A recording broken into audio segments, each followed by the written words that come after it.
Tyre Nichols case renews calls for changes to U.S. policing. UK, US, Canada, and Australia announce sanctions on Burma. Pfizer's record-shattering $100 billion revenue denounced as sickening. Sweden stops Torah and Bible burnings while allowing Quran burning. Sundance Film Festival 2023 closes with 3 Mideast filmmakers winning awards.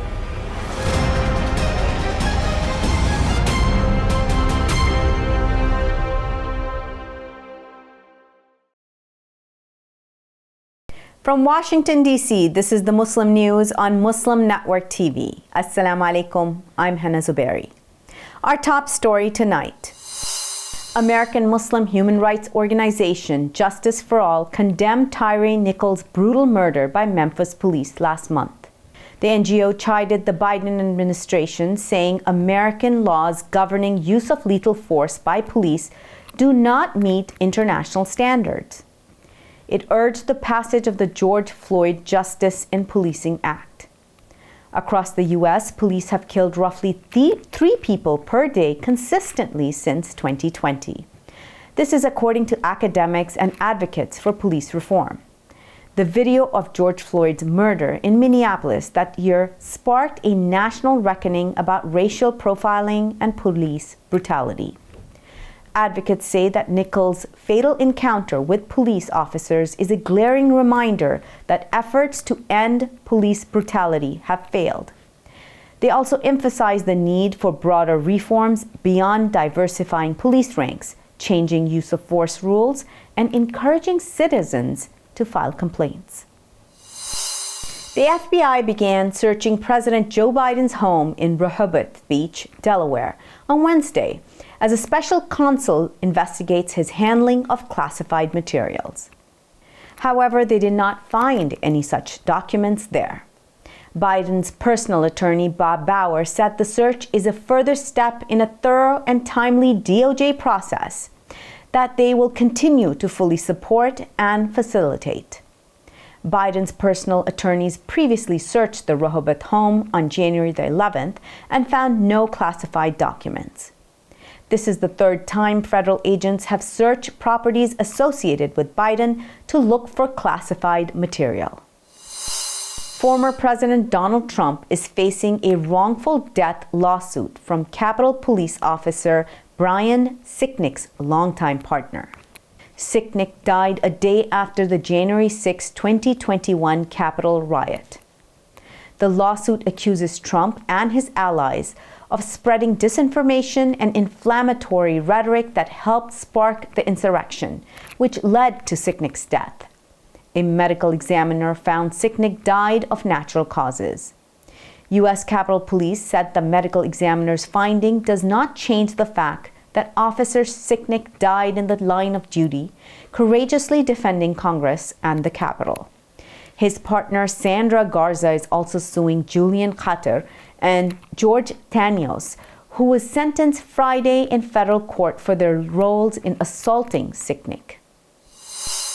U.S.-based pharmaceutical giant Pfizer reported Tuesday a record-breaking $100 billion in revenue in 2022 and $31.4 billion in profit. Campaigners denounced it as sickening in the face of an ongoing pandemic and persistent inequities in COVID vaccine access. Julia Kosgei, policy co-lead for the People's Vaccine Alliance, said in 1 year, Pfizer's revenue has exceeded the combined health expenditures of more than 100 countries. She said Pfizer would sit in the wealthiest third of nation-states if it were a country. She added that the company has amassed its fortune while jacking up prices on COVID-19 vaccines. Pfizer, led by CEO Albert Bourla, is the manufacturer of one of 2 available mRNA vaccines for COVID-19 and the oral coronavirus treatment Paxlovid. The company reported $56 billion in sales of its COVID-19 vaccine and Paxlovid.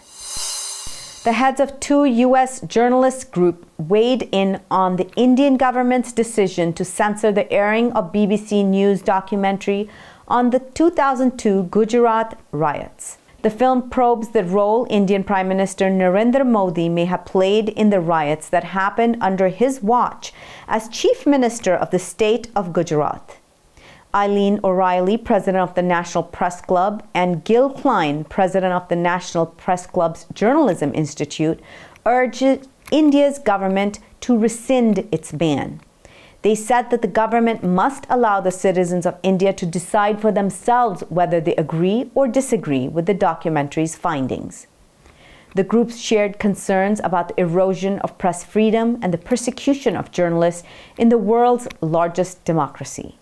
They said Modi's government has suppressed the right of its citizens to free and independent news media.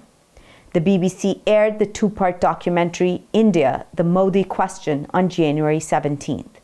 The Indian government used the emergency powers to ban it from being aired in the country. Modi's government also forced Twitter and YouTube to block the documentary in India. UK, the US, Canada, and Australia announced sanctions on Burma. Details after the break. Stay tuned, and we will be right back.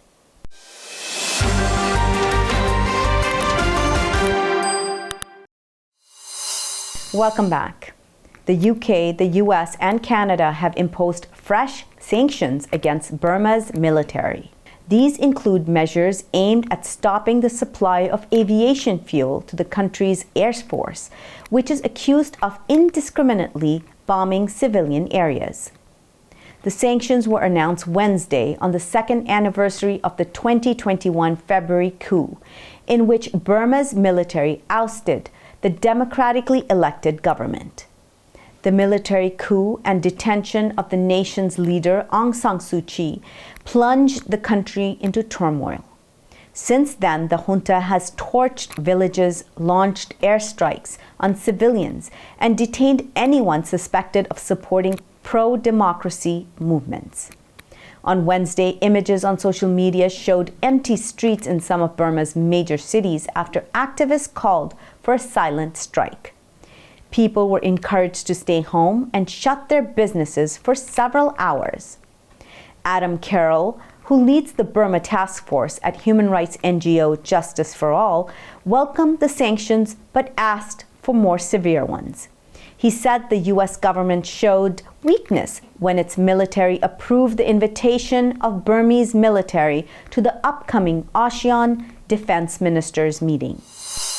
Swedish authorities stopped a planned burning of the Torah in front of the Israeli embassy, officials said. It comes on the heels of a Swedish politician, Rasmus Paludan, publicly burning a copy of the Quran in Stockholm just a week ago. A Swedish Muslim of Arab descent had applied to Swedish police to burn a copy of the Torah in front of the Israeli embassy. The 34-year-old man said as a Muslim, he knew that the burning of scriptures was not permissible, but he wanted to ensure all scriptures were treated equally and freedom of expression was guaranteed to all in Sweden. A Swedish newspaper reported the man also applied to burn a Bible in central Stockholm's Sergel Square. The man said burning scriptures is disgusting, but I'm angry and I'm doing it to spark a debate about it. Last week, the Swedish government agreed to let Paludan burn a copy of the Quran, citing freedom of expression. Recent attacks on the Quran in Sweden, the Netherlands, and Denmark have drawn condemnation from many Muslim countries. A total of 585 students in Bangladesh committed suicide in 2022, according to a report released Friday. Of those deaths, 340 and 106 were school and college students, respectively, while 85 were university students and 54 were Islamic seminary students. The youth-based Anchal Foundation said the data was compiled based on reports in leading newspapers. The survey also noted the Dhaka division, located in the country's capital, has the highest number of school and college students committing suicide, 23.77% out of 8 in the country. A gender-based analysis showed more females committed suicide, 60.15%, than males. Among the reasons for suicide are being emotionally hurt, love affairs, family conflict, depression, psychological problems, financial problems, harassment, rape, or sexual harassment. A lack of graves for Muslims in Berlin, Germany, has been an issue for decades as need for more space grows. Muslim umbrella associations operating in Germany's capital demanded the government find an urgent solution to the problems of a lack of cemeteries for Muslim burial. First-generation Muslims who came to the country as workers prefer to be buried in countries from which they came. However, a majority of second- and third-generation Muslims in Germany want to be buried there so their relatives can visit their graves. Murat Gul, president of the Islamic Federation of Berlin, told Anadolu agency authorities said there will be no empty places in the cemetery and no burial allowed after March. He said a similar situation happened in 2018 and 2021. The bodies of 20 Muslims were kept waiting in Berlin during the New Year's holiday as there were no vacancy in the Ghetto cemetery. Gul says more than 300,000 Muslims live in Berlin and their numbers will be rising in the coming years. Saudi Arabia has become the world's fastest growing major economy. The kingdom's non-oil sector is growing at the fastest rate in more than a year. It grew 6.2% during the fourth quarter of last year, the highest level since the third quarter of 2021, according to the General Authority for Statistics. Meanwhile, the oil economy rose 6.1%, data shows. Overall, the economy grew an estimated 8.7% last year, the Saudi government reports. That's in line with forecasts from the International Monetary Fund, placing the kingdom well ahead of India's 6.8% growth rate. Saudi Arabia and other Gulf states have generally avoided the worst of historic global inflation, which was worsened by rising energy prices. The 2023 Sundance Film Festival concluded this weekend in Park City, Utah. 3 Middle Eastern films won awards, including the Persian version, Shaida, and Anomalia. The Persian version, by Iranian-American director Maryam Keshavarz, won the Audience Award and Waldo Salt Screenwriting Award in the U.S. Dramatic Competition. The film follows a large Iranian-American family gathering for the patriarch's heart surgery, when a family secret prompts the estranged mother and daughter to explore the past.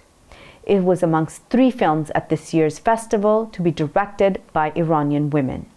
The other films were Junam and Shaida.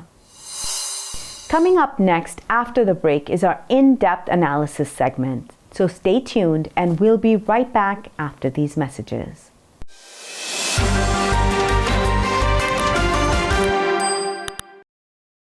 Welcome back. To talk about the second anniversary of the Burma coup, let's go to Imam Abdul Malik Mujahid. Over to you, Imam Mujahid. Thank you, Hena. She denied the Rohingya genocide. She defended the army. I was present there at the International Court of Justice when Aung San Suu Kyi was doing that. But military got her again, arrested, detained, put in prison. Today is the second anniversary of military takeover. But this was not the first takeover by this Burmese military. People are fighting for freedom in Burma, and this military is denying them. We have with us today Chris GUNNESS. He is director of Myanmar Accountability Project. Welcome to Muslim Network TV. Malik, it's my pleasure. It's really good to be with you here. What's the future of Burma with so many people fighting with arms and Rohingyas who gave up arms decades ago, just waiting to return home? They are indigenous people of Burma. What do you think is the future of these people? Well, history would suggest that it's bleak because after the 1962 coup, you had a student uprising which was brutally put down. When U Thant's body was taken back to Myanmar in the early part of the 1970s, again, there was an effective student uprising brutally put down. Then again in 1988, we saw the same thing. Then we had the Saffron Revolution, the monks, the Buddhist monks, the clergy rising up against the army. Again, it was brutally put down. And then after the election in November 2020, we saw the army moving in to arrest democratically elected politicians. And although in the initial period we saw peaceful protests, within a few weeks, it was clear that the army realized that in order to control the situation, they would have to conduct what the UN Special Rapporteur for the human rights situation in Myanmar has described as a brute force terror campaign.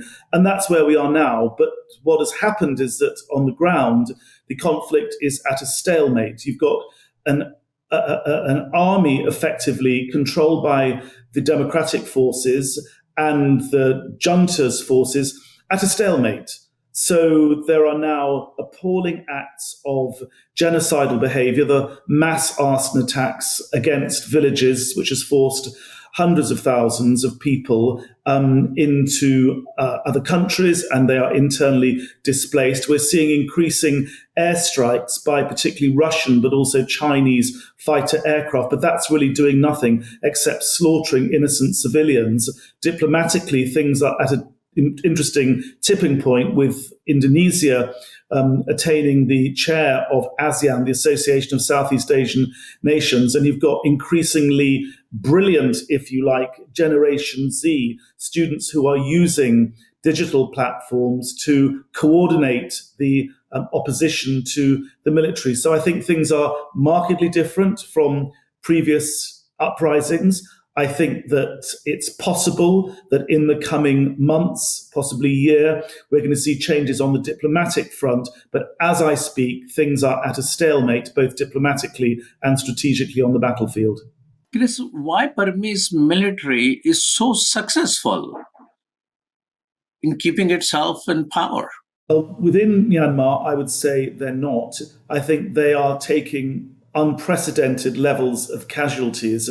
And that's clear even from the public statements which their spokespeople have made, which are clearly underplaying the extent to which the army is suffering casualties and fatalities. Secondly, I think there are unprecedented sanctions in place. In my view, they don't go far enough. I think the economic sanctions, particularly the sanctions against aviation fuel, could be far more widely applied and implemented.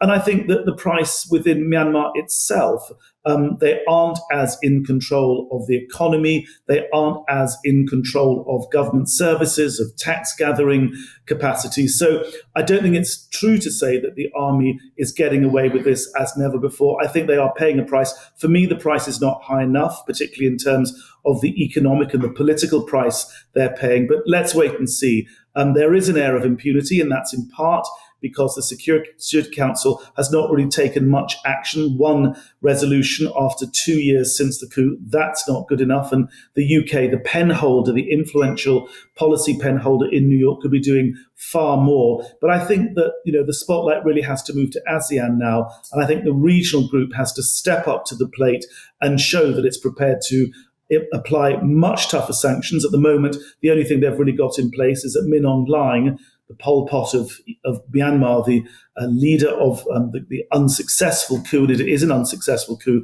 they've simply got in place a measure which prevents him from attending ASEAN meetings. They've got to be much more robust in diplomatic sanctions and economic sanctions, I would hope, against the junta.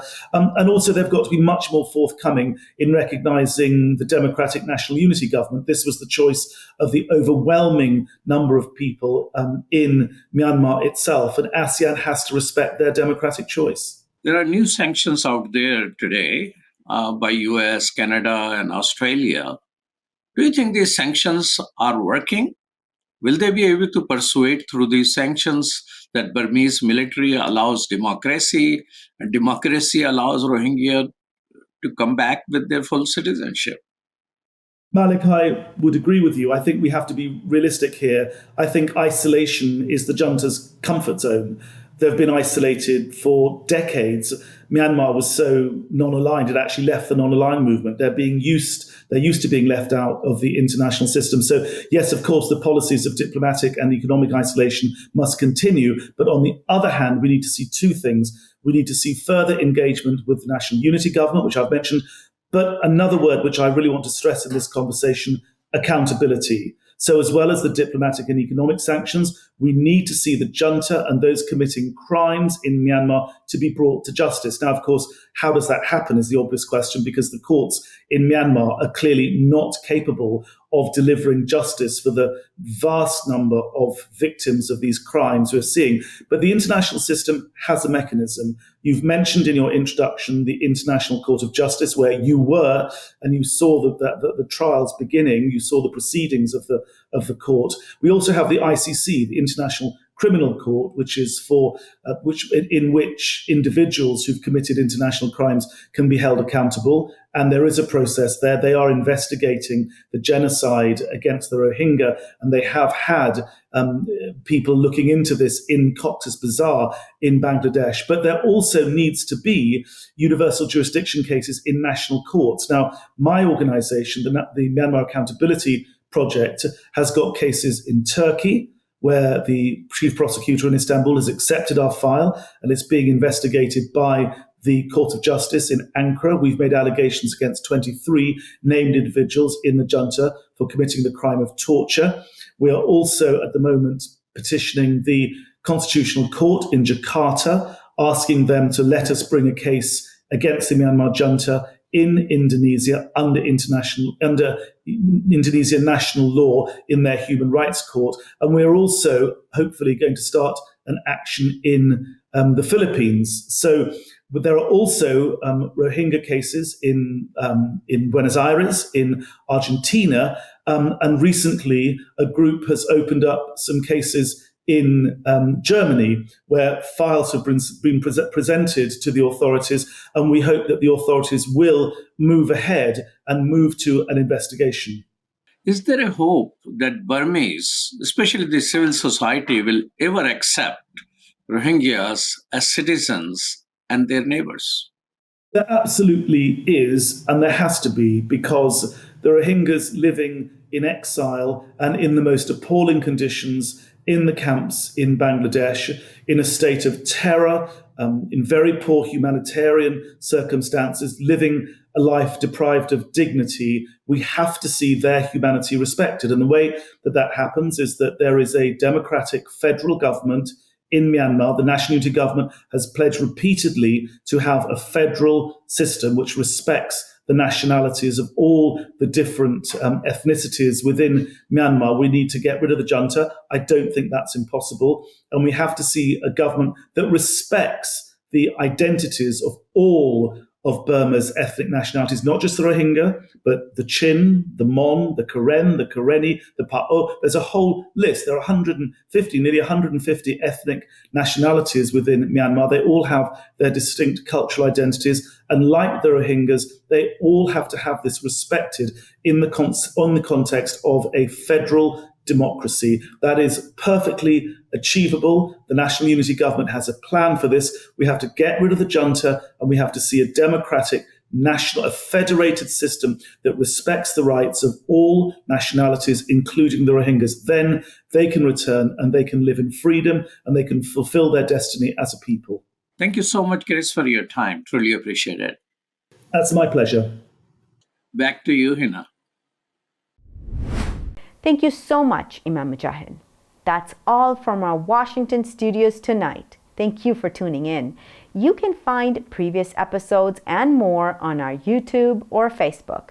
For more content, keep watching Muslim Network TV or visit muslimnetwork.tv. Assalamu alaikum and good night.